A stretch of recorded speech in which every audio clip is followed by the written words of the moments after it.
Hello, I'm Debi Pearl, and I'm Mike. he's my sweetie. And we have a question and an answer for you today from our mailbag. And this is from a single mom. And she says, I'm a young divorcee. I have no choice. My husband left me. And my mom keeps my children while I work. I want to help her to train my children.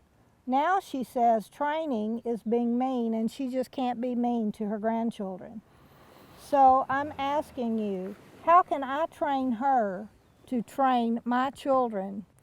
Well, something happens to grandparents. I've noticed, because we trained our children, and now I have 21 grandchildren. And I noticed that I am not firm with the grandchildren like I was when I was a parent.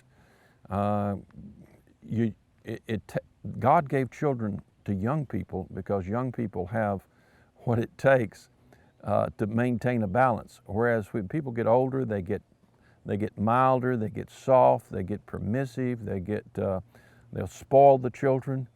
A little of that's okay, but if the grandparents are keeping the child all the time, then constant spoiling is no good.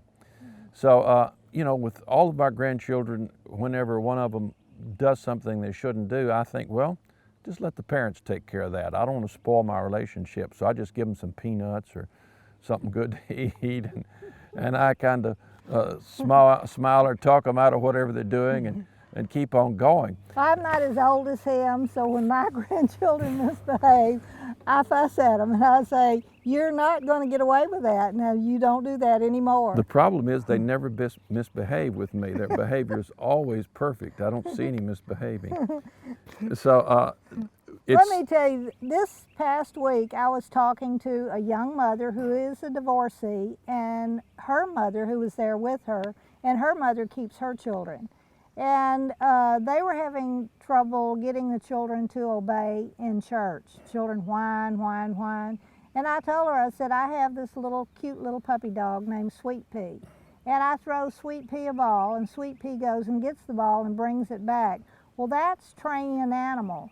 But parents need to realize training is training.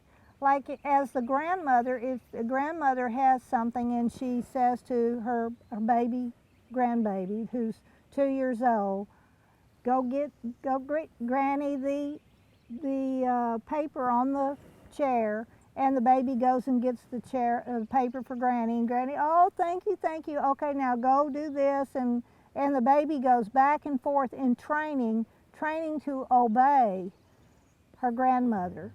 That is not spanking the child, that is not disciplining the child, that is simply just training the child to focus on Granny and do what Granny says for her to do. So that's a good training, and you do that all day long. Train your mother to do that with the children, and she will accept that as...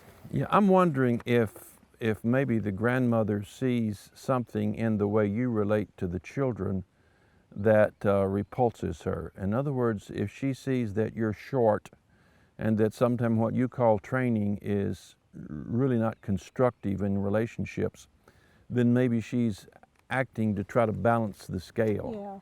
In other words, she's trying to go in the opposite direction from what she sees you doing. That may not be the case, Yeah. but it would be a concern I'd want to have. I'd want to say to the grandmother,